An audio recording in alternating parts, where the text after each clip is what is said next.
Hello friends, welcome back to the removefloat.com।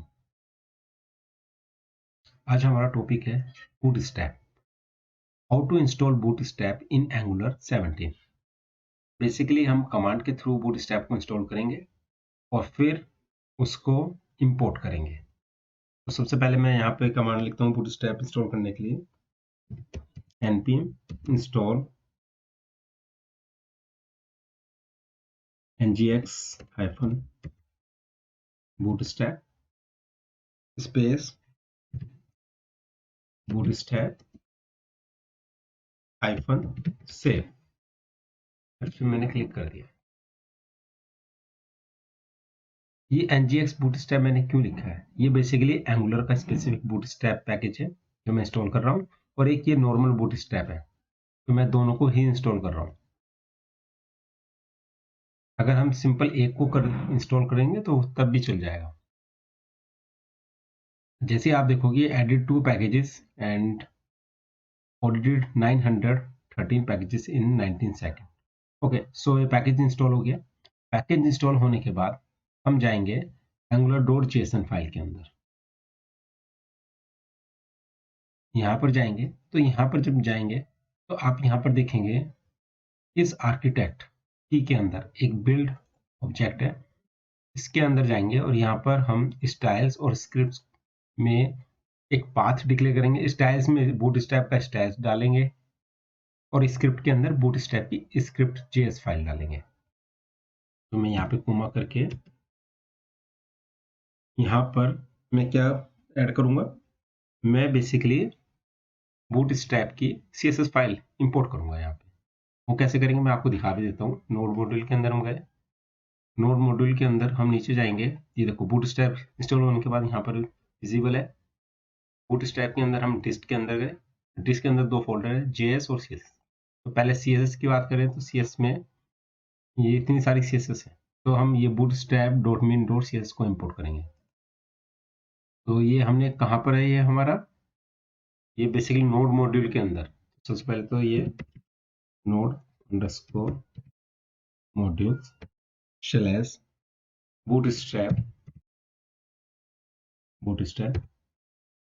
Slash dist slash CSS slash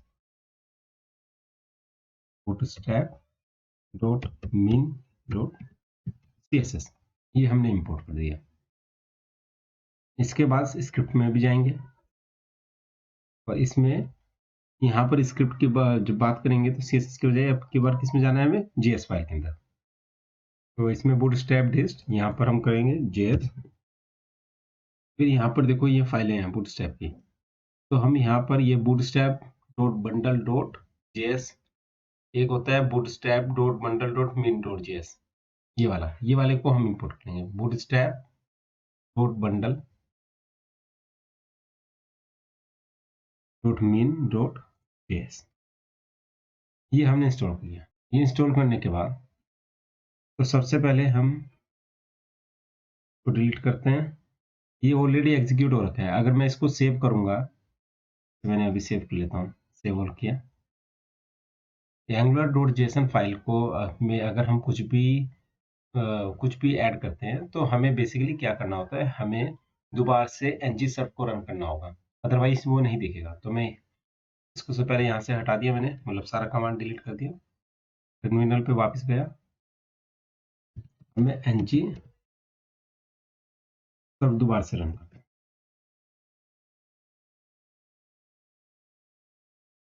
अब ng सर्व मैंने इसको run कर दिया। कुछ सेकंड लेगा ये तो बिल्ड होने में। इतने चलते हैं हम होम कंपोनेंट में।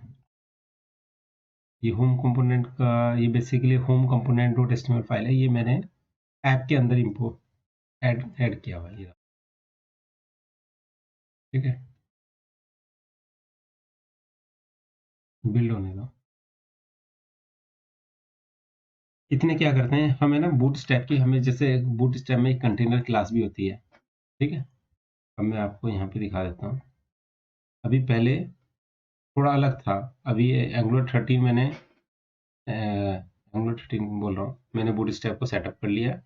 अभी थोड़ा सा फॉर्मेट आप देखोगे डिफरेंट हो गया। अब मैं कंटेनर पे क्लिक करता हूँ तो कंटेनर आप देखोगे तो कंटेनर क्लास आ गई है।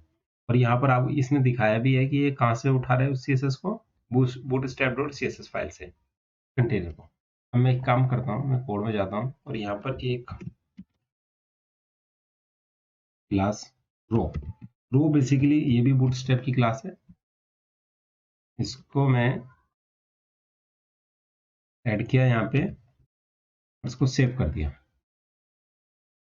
जैसे ही मैंने इसको सेव किया, सेव करने के बाद इसको मैं देखता हूँ, इसको एक बार दोबारा से हम रीलोड कर देते हैं, तो आप देखोगे कि रो क्लास ये कॉल हो गई है। अब ये रो देखो, ये जो grid.scss है ये भी बूटस्ट्रैप से ही आ रही है। यानी कि हमारा एंगुलर प्रॉपर सेटअप हो गया, एंगुलर में बूटस्ट्रैप प्रॉपर सेटअप हो गया और इससे हम अब आराम से यूज कर सकते हैं अपने एंगुलर के प्रोजेक्ट में। Thank you.